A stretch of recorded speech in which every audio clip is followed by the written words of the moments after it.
Everyone, কেমন আছো? I hope তোমরা সকলেই ভালো আছো। তো দেখো, সকালে সকালে চলে এসেছি আমাদের বাগানে। বাগানে আসার একটাই কারণ হচ্ছে যে আম কতটা মোটা হয়েছে সেটা দেখতে তো এসেছি। তার সঙ্গে যেহেতু আমি আজকেই চলে যাব, তাই ভাবলাম যে এক কাজ করি, আমি এখানে যেহেতু এসেছি কয়েকটা মানে কাঁঠাল, ছোট ছোট বা আম এগুলো সঙ্গে করে নিয়ে যাব, যে কারণেই আমি এসেছি আর কি। তো আর এইখানে দেখো, এই যে আমার মা, আমি আছি, আমার দিদি আছে। দিদি কাঁঠাল পাড়ছে আর আমি দেখছি এদিকে বর ক্যামেরা করছে। যাই হোক, তারপরে বাড়ি এলাম। তো আমি মাকে বললাম যে আমার জন্য একটু করে মালপোয়া বানিয়ে দাও, আমি খাবো আর একটু নিয়ে যাব। তো মা গুটি কয়েক মালপোয়া বানিয়ে দিয়েছিল।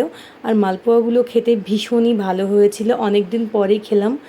প্রচণ্ড গরম পড়ছে, জানো তো, এতটাই গরম পড়ছে মানে কিছুই ভালো লাগছে না।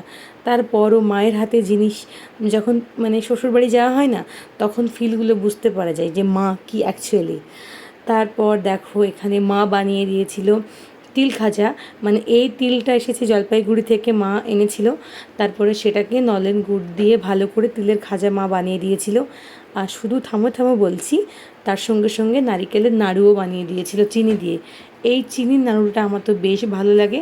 আর আমার সঙ্গে সঙ্গে আমার মিস্টারেরও আরও বেশি পছন্দ ওর, মানে স্পেশালি চিনির নাড়ুগুলো, মানে গুড়েরটা নয় আর কি।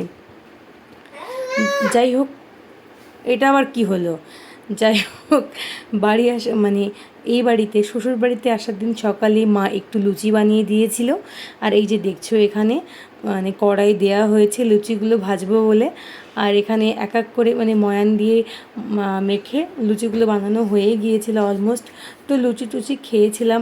আর এইখানে দেখতেই পাচ্ছ আমাদের মানে কী বলো তো, সেই দিন লুচি খেলাম, তারপরে আবার দুপুরের খাবার দাবার খাওয়ার পরে আমাদের নিচের ঘরে একটু বাঙ্কার লাগানো ছিল না, তো বাঙ্কারটা লাগিয়ে নিলাম। আর তার সঙ্গে সঙ্গে এই কাজগুলোকেও মানে কাজগুলো এর আগে যারা দেখেছো যে কাঁচগুলো লাগানো ছিল না, তো রিসেন্ট কাজগুলো লাগানো হয়েছে। আর আমাদের মানে ঘরে বাঙ্কারটাও লাগিয়ে নিয়েছি, কেননা বাঙ্কার লাগালে ভীষণ ভালো লাগে দেখতে। আর জিনিসপত্রগুলো সেফ, মানে সেফ কি সুন্দরভাবে থেকে যায়।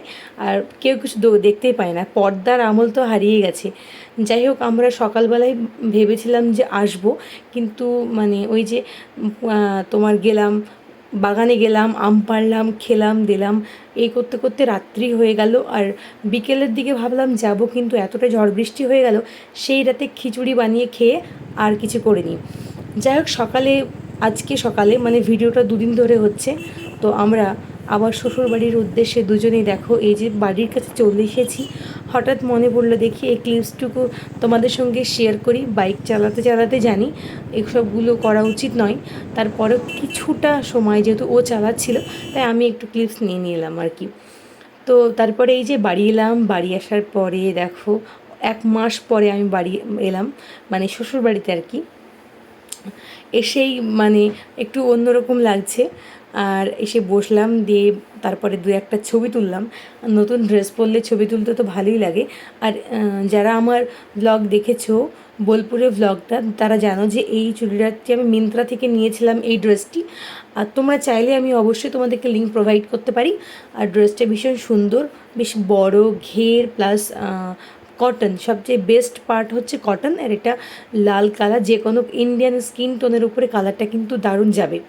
যাই হোক, এই যে গল্প করতে করতে খিদেও প্রচণ্ড পেয়েছিল, মানে তারপরে দুজনেই না স্নান করে খেতে বসে পড়েছিলাম, এতটাই আমরা কি বলবো, খুবই ক্ষুধার্ত ছিলাম আর কি।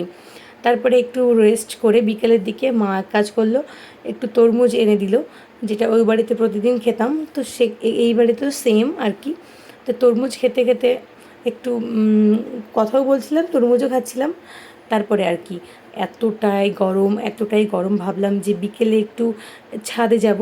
তো বিকেলে ছাদে, তো কিন্তু তখন কোনো বাতাস টাতাস কিচ্ছুই হচ্ছিল না।